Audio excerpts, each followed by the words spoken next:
नमस्कार दोस्तों, क्विको न्यूज़ पर आपका स्वागत है।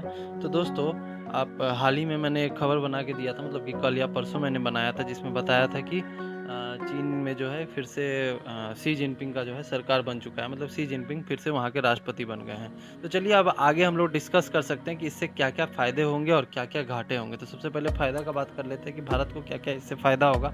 तो सबसे पहला फ़ायदा तो यही होगा कि हमें आर्थिक तरीके पे बहुत ज़्यादा मदद मिलेगी। वो कैसे?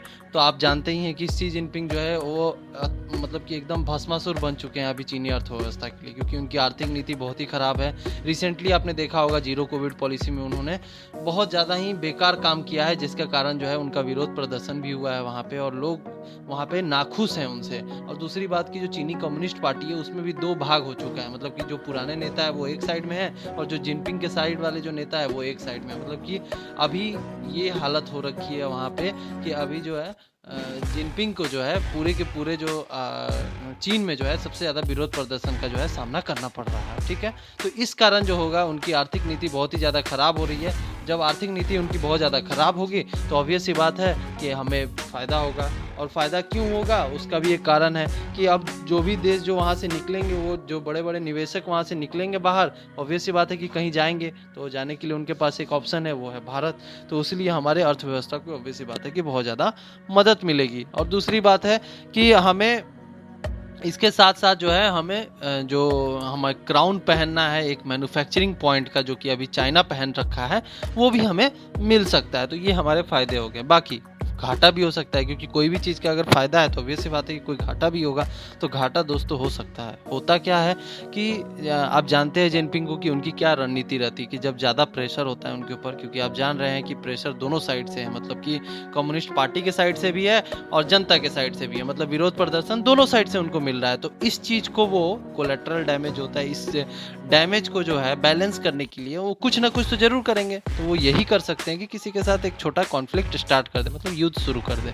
और ये ऑब्वियस सी बात है, ये हर वक्त उन्होंने किया है ऐसा, क्योंकि जब भी उनके ऊपर प्रेशर आता है तो वो कोई ना कोई पड़ोसी देश को पकड़ के और उसके साथ एक छोटा कॉन्फ्लिक्ट करते हैं, जिससे कि सब कोई का जो है ना ध्यान भटकाया जा सके, मतलब पूरे चीनी जनता का जो है ना ध्यान उन पे से भटका के एक युद्ध पे ले आया जा सके, ठीक है ना? तो यही कारण हो सकता है कि ये हमारा घाटा बन सकता है। अब आपका सोचना होगा कि ताइवान भी तो बगल में है, चाहे और भी कोई देश भी तो बगल में है, तो देखिए ऐसा नहीं है। एक्चुअल में क्या हो रहा है ना कि ताइवान के साथ तो लड़ाई कर सकता है, लेकिन अभी ताइवान फिलहाल जो है अमेरिका के प्रोटेक्शन में है, तो वो छुएगा भी नहीं, मतलब वो छूने की गलती भी नहीं करेगा। अब दूसरे साइड एक ऑप्शन बचता है, या तो जापान या फिर भारत। तो जापान भी अमेरिका के प्रोटेक्शन में है, क्योंकि वो मतलब कि अमेरिका जो है उसको पूरा सिक्योरिटी दे रखा है कि अगर जापान पे कोई भी अगर अटैक करता है तो उसे अमेरिका पे अटैक माना जाएगा और उसके हिसाब से अमेरिका उससे निपटेगा। लेकिन अब देखा जाए अगर भारत, तो भारत एक बड़ा ऑप्शन उनके सामने में है। क्यों? क्योंकि पिछले बार भी गलवान घाटी का जो आपका हिंसा हुआ था, उस वक्त भी आपने देखा था कि उसने स्लोली जो है एक बड़ा सा कॉन्फ्लिक्ट रेस कर दिया था। उसी तरह अभी भी हो सकता है कि जब जिनपिंग के ऊपर में ज़्यादा प्रेशर बनेगा तो वो हो सकता है कि वो भारत से जो है युद्ध छेड़ सकते हैं, ठीक है ना? एक छोटा सा कॉन्फ्लिक्ट भी छेड़ सकते हैं और वो पूरे जनता को संदेश देंगे कि देखिए मैं कितना ताकतवर नेता हूँ और मैं कितना ज़्यादा शक्तिशाली नेता हूँ, जो कि भारत के साथ मैं उलझ रहा हूँ, और आप लोग भी मेरे साथ एकजुट हो जाइए और मेरा सपोर्ट कीजिए। अगर आप सपोर्ट नहीं कीजिएगा तो भारत जो है हमें हरा देगा या हमें खा जाएगा। मतलब बहुत सारा नेगेटिव चीज़ों को जो है एक साथ लेके और वो इसका एडवांटेज उठा सकते हैं, राइट? तो अब इसके लिए हमें ज़रूर ध्यान देना पड़ेगा। क्यों? क्योंकि अगर हम ध्यान नहीं देंगे तो पिछले बार जैसे गलवान घाटी के जैसा हिंसा हुआ था, वैसे ही कोई भी और भी कुछ हो सकता है। उससे अच्छा है, मतलब बुखार लगने से पहले पैरासीटामोल खाना बहुत ज़रूरी है, और यही चीज़ अब भारत कर भी रहा है।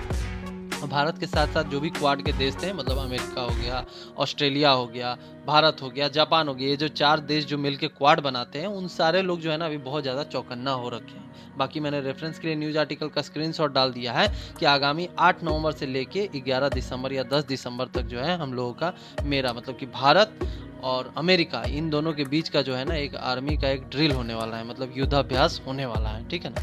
तो ऐसा ही युद्धाभ्यास क्यों किया जा रहा है, इसका भी एक कारण है, क्योंकि अगर अभी युद्धाभ्यास किया जाएगा तो इसके 2 कारण है। एक तो है कि चाइना को डायरेक्ट संदेश जाएगा कि अगर आप भारत को छेड़िएगा तो पूरे क्वाड के जो देश हैं वो आपके साथ आएंगे, ठीक है ना? और फिर उसके बाद आपका हालत टाइट कर देंगे। और दूसरा चीज़ है कि अगर कल के डेट में युद्ध होता है तो हमारे बीच में जो कोऑर्डिनेशन जो होता है ना वो काफ़ी बेहतर हो गया रहेगा। क्यों? क्योंकि हम लोग प्रैक्टिस पहले से कर रखे होंगे। बाकी आने वाले टाइम में दिसंबर के बाद जो हो सकता है कि दिसंबर से जनवरी के बीच में हमारे नेवी और हमारा एयरफोर्स, वो भी हमारे क्वाड जो भी देश है, जैसे जापान के साथ हम लोग का नेवी का एक्सरसाइज होने वाला है और ऑस्ट्रेलिया के साथ हो सकता है हमारा एयरफोर्स का एक्सरसाइज होने वाला है। तो ऐसे ही सबके साथ एक ना एक एक्सरसाइज होने वाला है और इससे बहुत ज़्यादा फायदा मिलेगा। और मेन बात है कि चीन को जो है ना एक कड़ा संदेश जाएगा कि अगर आप किसी भी देश, क्वाड वाले किसी भी देश से अगर आप छेड़खानी करोगे तो चारों के चारों देश जो है आपके ऊपर में चढ़ेंगे और आपके ऊपर में हमला कर सकते हैं, राइट? तो दोस्तों इस वीडियो में बस इतना ही। बाकी ये वीडियो कैसा लगा कमेंट करके ज़रूर बताएं और बाकी चैनल को सब्सक्राइब करना ना भूलें। धन्यवाद।